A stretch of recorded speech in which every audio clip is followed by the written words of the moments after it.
Just upma రవ్వ, మైదా పిండితోటి దోసలు ఇన్‌స్టంట్‌గా చేసుకోవచ్చు. క్రిస్పీగా బావుంటాయి. మీరు మైదా పిండి ప్లేస్‌లో మన వరిపిండి అంటే బియ్యం పిండైనా యూజ్ చేయొచ్చు, గోధుమ పిండైనా యూజ్ చేయొచ్చు. మీకు ఇంట్లో ఏది అవైలబుల్‌గా ఉంటే బొంబాయి రవ్వతో పాటు అంటే ఉప్మా రవ్వతో పాటు ఆ పిండిని మిక్స్ చేయండి. దోసలు చాలా పర్ఫెక్ట్‌గా వస్తాయి. ఈక్వల్ క్వాంటిటీలో తీసుకుంటున్నా నేనైతే. చాలా రోజులు అంటే 1 ఇయర్ అవుతుంది ఈ దోస చేయక ఇంట్లో. ఆహ్, క్రిస్పీగా కావాలంటే 2 మెథడ్స్ ఉన్నాయి ఇందులో. సాఫ్ట్‌గా రావడానికి ఒక మెథడ్, క్రిస్పీగా రావడానికి ఇంకొక మెథడ్. ఫస్ట్ అయితే సాఫ్ట్‌గా ఇష్టం ఉన్న వాళ్ళ కోసం ఈ మెథడ్ యూజ్ చేయండి. సో, కొంచెం మన రుచికి తగినట్టుగా సాల్ట్ అండ్ వాటర్ అయితే ఒక కప్పు రవ్వ, ఒక కప్పు పిండి తీసుకుంటే 3 కప్పుల వాటర్ పోసుకోండి. అప్పుడు పర్ఫెక్ట్‌గా ఉంటుంది. మిక్సీ జార్‌లో ఎక్కువ వేస్తే అది కొంచెం బయటకొచ్చేస్తది వాటర్ కాబట్టి ఫస్ట్ అయితే 2 కప్స్ వాటర్ నేను యాడ్ చేసుకున్నా.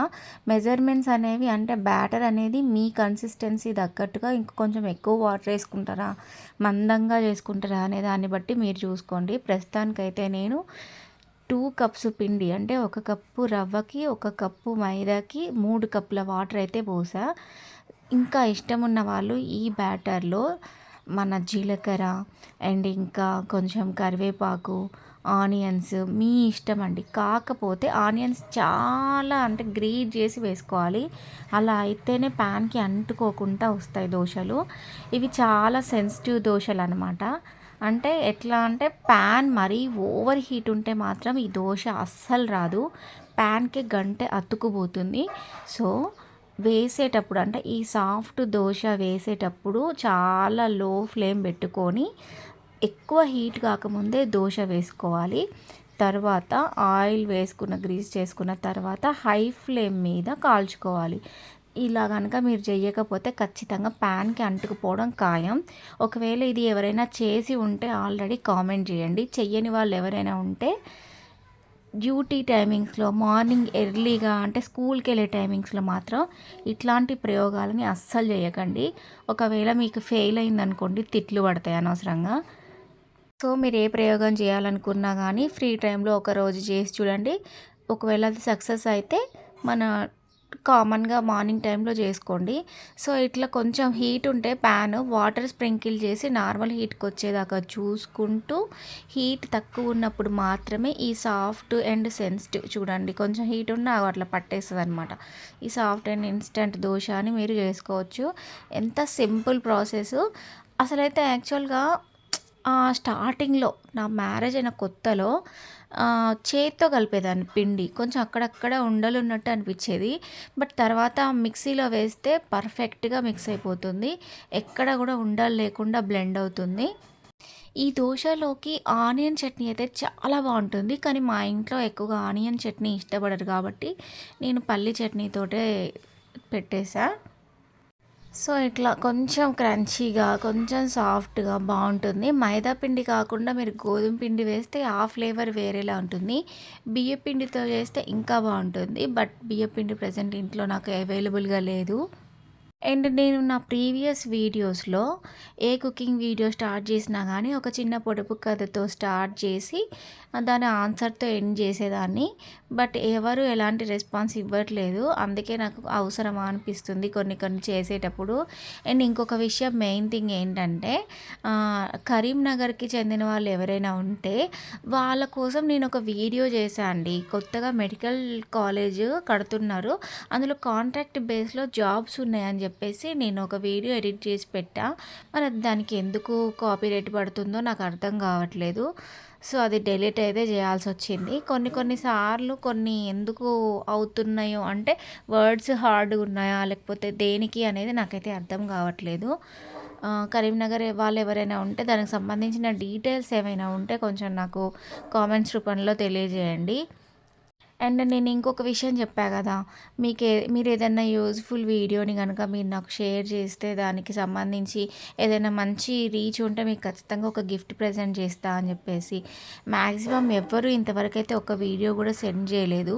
ఎవరికైనా ఇంట్రెస్ట్ ఉంటే మాత్రం ఖచ్చితంగా కాంటాక్ట్ అవ్వండి. నా ఛానల్ డిస్క్రిప్షన్‌లో వాట్సాప్ నెంబర్ కూడా ఇచ్చా. జస్ట్ వాట్సాప్ వీడియోస్ మాత్రమే పంపించండి. అంతేగాని ఎలాంటి కాల్స్ చేయమాకండి. అండ్ ఇంకో విషయం, ఈ వీడియోని మహబూబాబాద్ డిస్టిక్ వాళ్ళు ఎవరైనా చూస్తూ ఉంటే మాత్రం కందికొండ గుట్ట గురించి మీకు తెలిసిన స్టోరీస్ ఏమైనా ఉంటే కామెంట్ రూపంలో నాకు తెలియజేయండి. నాకైతే ప్రజెంట్ 2 స్టోరీస్ అయితే తెలిసాయి. ఇంకా ఏమైనా కొత్తగా తెలుస్తాయేమో చూస్తా. ఈ దోశ చేసేటప్పుడు మాత్రం చాలా అలర్ట్గా ఉండాలి. ఒక్క క్షణం మనం అట్లా తిరిగి ఇట్లా చూసామనుకోండి, అంతే ఇంకా వాటి పని అయిపోయినట్టే. ప్యాన్ కూడా ట్రబుల్ ఇస్తుందన్నమాట. సో అందుకని చాలా జాగ్రత్తగా దగ్గరుండి చేసుకోవాలి. నేను ఎన్నిసార్లు మరీ చెప్తున్నా అంటే, నేను ఎన్నిసార్లు ఫెయిల్ అయిన ఉంటానో ఈ దోశ చేసేటప్పుడు ఒకసారి ఆలోచించండి. చిన్నప్పుడు ఈ దోశ అంటే చాలా ఇష్టంగా తినేవాళ్ళం. కాకపోతే అంత హెల్తీ కాదు కదా, ఎందుకులే అన్నట్టు కొంచెం స్కిప్ చేస్తా. అండ్ నేనైతే ఈరోజు ఒక కొత్త విషయం తెలుసుకున్నా. అదేంటంటే జిరాఫీస్ పెద్ద సౌండ్స్, డిఫరెంట్ సౌండ్స్ చెయ్యలేవట. ఎందుకంటే ఆ జిరాఫీకి ఓకల్ కార్డ్స్ అనేవి ఉండవట. సో అందుకని అవి పెద్దగా సౌండ్ చేయలేవట. చూడ్డానికి అంత పెద్దగా ఉన్న ఆ జీవులకి గొంతు కూడా దేవుడు అంత పెద్దగా ఇస్తే ఒకవేళ ఎలాంటి సౌండ్స్ చేసేవో కదా. ఏంటో అంత సృష్టి అంతా చాలా వింత అయింది అనేది ఎందుకు అంటారో అది చూస్తుంటే తెలుసుకుంటుంటే కొన్ని విషయాలు అనిపిస్తుంది. సో ఇట్లా అయితే సాఫ్ట్గా అయితే కంప్లీట్ చేసేసా. అండ్ ఇప్పుడు నా కోసం చాలా హోల్స్ పెట్టి వేసుకునే దోశ, చాలా క్రిస్పీగా ఉండే దోశలు వేసుకుంటున్నా. ఇది మా హస్బెండ్కి అయితే వేసి ఇవ్వలేదు, ఎందుకంటే ఒకసారి ఇమిటేట్ చేసినట్టు మాట్లాడారనమాట. వీటికి ఏం పేరు పెడతావు, అసలు ఇవి ఏం దోశలు అని చెప్పేసి అన్నారు. అందుకే నేను ఈసారి ఆయనకి వేసి ఇవ్వలేదు. నేను ఆయన వెళ్ళిపోయిన తర్వాత డ్యూటీకి ఇలా ప్రయోగం చేసుకున్నా. క్రిస్పీగా కావాలనుకుంటే మాత్రం హై ఫ్లేమ్ మీదే వీటిని వేసుకోవాలి. దోశల్ని హై ఫ్లేమ్ మీదనే వేసి హై ఫ్లేమ్ మీదనే తీయాలి. దీనికి ఫ్లేమ్ అడ్జస్ట్మెంట్ ఏం అవసరం లేదు. బట్ ఖచ్చితంగా హై ఫ్లేమ్ మీద ఉంటే చాలా క్రంచీగా వస్తాయి. మ్యాక్సిమం దోశ తిన్న రోజు డైజెషన్ అవ్వనట్టుగా ఒక రకమైన ఫీలింగ్ మత్తుగా అనిపిస్తుంది. అందుకోసమే ఎక్కువ జీలకర్ర వేస్తే కొంచెం బాగా డైజెషన్ బాగుంటుంది, టేస్ట్ కూడా కొంచెం బాగుంటుంది. బట్ నేను ఈరోజు మర్చిపోయా. ఓన్లీ బియ్యపిండితో కూడా ఇట్లా అట్లు పోస్తారు, హ్యాండ్స్ తోటే, ఓన్లీ ఫింగర్స్ తోటి ఇట్లా చల్లుతూ వేస్తారు. అవి కూడా బాగుంటాయి టేస్ట్. సేమ్ మన అదేంటారు సర్వపిండి లాగా ఉంటుంది. సర్వపిండి అంటే ఇంకా చాలా నేమ్స్ ఉంటాయి దానికి. గిన్నెప్పాలు అంటారు, నెక్స్ట్ తపాల్ చెక్క అంటారు.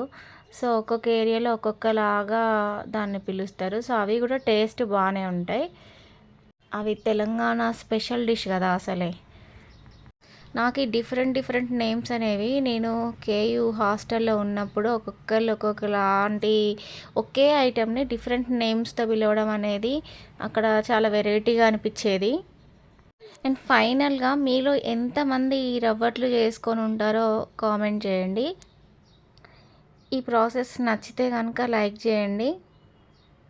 నా ఛానల్లో చాలా కొన్ని రకాల అంటే ఇన్స్పిరేషనల్ స్టోరీస్ పెట్టా చాలా రోజులు. ఒక చిన్న లైఫ్ లెసన్స్ పెట్టా.